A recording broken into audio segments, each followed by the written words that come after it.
Au fil du temps, il y a eu de nombreux tueurs en série qui ont eu une grande notoriété. Aujourd'hui, je vais vous parler de Jack Revenant en détail, de sa naissance jusqu'à sa mort, ainsi que des meurtres qu'il a commis et des victimes de ceux-ci. Jack Revenant est un tueur en série qui a sévi pendant l'année 1888. Il est aujourd'hui connu pour avoir réussi à garder sa véritable identité secrète. Voyons en détail les meurtres qu'il a commis. Les meurtres qu'il a commis se sont passés dans le quartier londonien de Whitechapel à Londres, aujourd'hui appelé l'East End. Il y a eu 5 meurtres au total. Les 5 meurtres ont eu lieu dans 5 rues différentes de Whitechapel: Hanbury Street, Box Row, Berners Street, Miller Square et Mills Court. Le premier meurtre est celui de Marianne Nichols, une femme divorcée qui ne recevait plus de pension de la part de son mari, puisqu'elle se prostituait. Sa gorge avait été tranchée par 2 coups de couteau et la partie basse de son abdomen présentait une profonde blessure de forme irrégulière. Ce même couteau avait servi à faire plusieurs incisions sur l'abdomen. Ce meurtre s'est passé le 31 août 1888. Le deuxième meurtre est celui d'Annie Chapman, une autre femme divorcée qui se prostituait. Son abdomen était complètement ouvert et il a été établi plus tard cette journée-là que l'utérus avait été retiré. Durant l'enquête, un témoin affirmait avoir vu Annie Chapman en compagnie d'un homme pauvrement habillé seulement 30 minutes avant le meurtre. Ce meurtre a eu lieu le 30 septembre 1888. Le troisième et quatrième meurtre se sont passés dans la même journée. Le troisième meurtre est celui d'Elizabeth Stride, encore une fois une femme divorcée qui se prostituait. La gorge de Stride présentait une coupe franche au niveau de la carotide gauche. Son abdomen ne présentait cependant aucune mutilation, sans doute parce que l'éventreur avait été dérangé. Les témoins qui affirmèrent avoir vu Stride avec un homme avant le meurtre font des descriptions incohérentes. Catherine Eddowes, une femme elle aussi divorcée, qui faisait le même métier que les autres victimes précédentes. Sa gorge était en partie tranchée. Son abdomen était ouvert en raison d'une longue et profonde coupure. L'un de ses reins et une grande partie de son utérus avaient été retirés.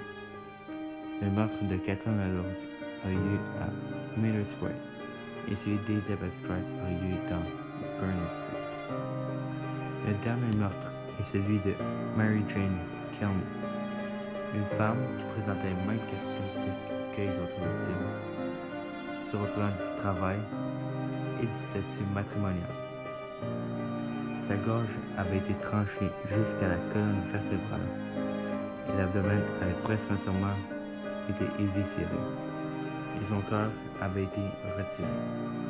Tous ces meurtres se sont passés la nuit. Il y a eu un seul témoin véritable dans l'enquête de Jack Revenant, Ismael Schwartz. Schwartz a surpris Jack Revenant en train de tuer Elizabeth Stride et a vu le visage du fameux soir. L'inspecteur en charge dans l'enquête était l'inspecteur Aberline. Pendant l'enquête, le patron du journal Central News reçut plusieurs lettres signées Jack Revenant qui débutaient par Dear Boss après chacun des meurtres.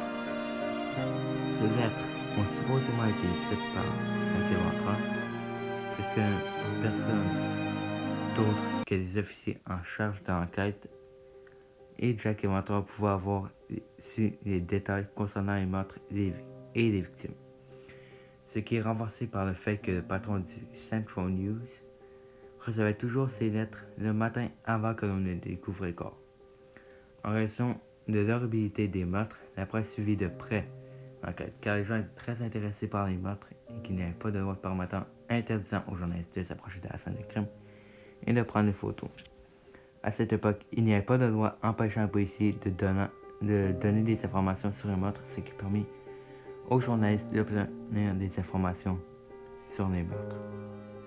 il y eut 3 principaux suspects dans l'enquête. Aaron Kosminski, John Pizer et George Chapman. Aaron Kosminski était un juif polonais qui était un coiffeur à Londres. John Pizer était lui aussi juif et était bâti. Et George Chapman, qui était polonais et hollandais. Le seul témoin qui l'a confirmé, Ismail Schwartz, a été mis face à face à l'un de ces 3 suspects. Il a confirmé que ce suspect était bel et bien Jacques Léventreur. Cependant, Schwartz n'a jamais témoigné contre ce suspect. Ce suspect s'appelait Aaron Kosminski.